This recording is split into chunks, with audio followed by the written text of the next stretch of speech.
اس لیے آپ کے سامنے جو حدیث پڑھی جس کو امام بخاری امام مسلم دونوں نے نقل کیا، فرمایا قیامت والا دن ہوگا، اللہ جل شانہ کا یہ سورج سوا نیزے کے اوپر، آج ہم گرمی سے پریشان ہو جاتے ہیں،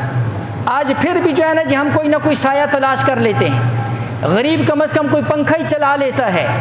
یا کسی درخت کے سائے میں بیٹھ جاتا ہے، وہاں سایہ کوئی نہیں ہوگا، وہاں عرش کا سایہ ہوگا،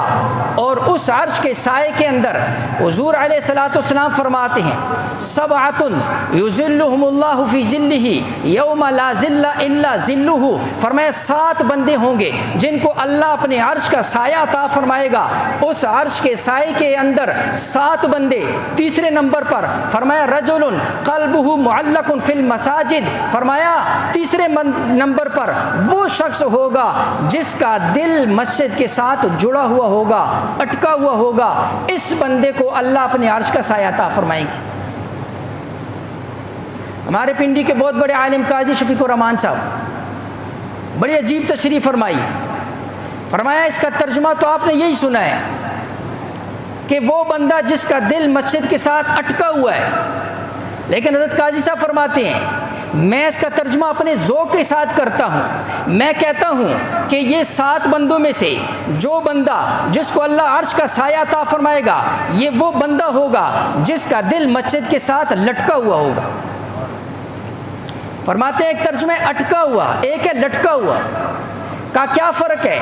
کا فرق یہ ہے ایک چیز کسی چیز کے ساتھ اٹکی ہو، اٹکی ہونے کا مطلب یہ ہے وہ اس کے ساتھ فکس ہوگی، وہ اسے دائیں بائیں نہیں ہو سکتی ہے۔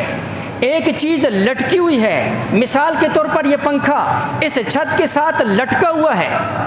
اس لٹکی ہوئی چیز کے اندر کچھ نہ کچھ لچک بھی ہوتی ہے، اگر آپ اس کو تھوڑا سا دائیں کرنا چاہیں، بائیں کرنا چاہیں، آگے کرنا چاہیں، پیچھے کرنا چاہیں، تھوڑی بہت لچک لٹکی ہوئی چیز کے اندر ہوتی ہے، لیکن جب آپ اس کو چھوڑیں گے وہ دوبارہ اپنے مرکز جس جگہ کے ساتھ وہ جڑی ہوئی ہے وہاں پر دوبارہ جا کر رک جائے گی، مرکز کے ساتھ جڑ جائے گی۔ حضرت فرماتے ہیں یہی مثال ہے، اور اللہ کے نبی علیہ الصلوۃ والسلام جوامع الکلم ہیں، اس لیے اس کی ایک تشریح ایسی بھی ہو سکتی ہے ایمان والا وہ ہوگا جس کا دل مسجد کے اندر لٹکا ہوا ہے۔ کیا مطلب ہے؟ انسان ہے، ضروریات ہیں، بازار بھی جانا ہے، گھر بھی جانا ہے، تجارت بھی کرنی ہے، ملازمت بھی کرنی ہے، زراعت بھی کرنی ہے، اور اپنی بیوی بچوں کے ساتھ وقت بھی گزارنا ہے، دائیں بائیں آگے پیچھے جدھر جائے گا، لیکن جس طرح لٹکی ہوئی چیز دائیں بائیں حرکت کر کے دوبارہ مرکز کے ساتھ جڑ جاتی ہے، فرمایا ایمان والا مومن اور جس کے لیے اللہ عرش کا سایہ عطا فرمائے گا یہ بھی ایسے ہی ہے۔ فرمایا یہ جدھر چلا جائے ملازمت پر جائے گا، واپس تعلق مسجد کے ساتھ، کھیتی کے لیے جائے گا تعلق مسجد کے ساتھ، ملازمت کے لیے جائے گا تعلق مسجد کے ساتھ، تجارت کے لیے جائے گا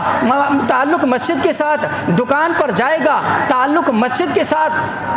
فرمایا جس طرح لٹکی ہوئی چیز دوبارہ مرکز کے ساتھ جڑ جاتی ہے، اسی طرح ایمان والا جہاں کہیں بھی ہوگا دوبارہ اپنے مرکز مسجد کے ساتھ جو ہے وہ آ کر جڑ جائے گا، اس کا تعلق مسجد کے ساتھ جڑا ہوا ہوگا۔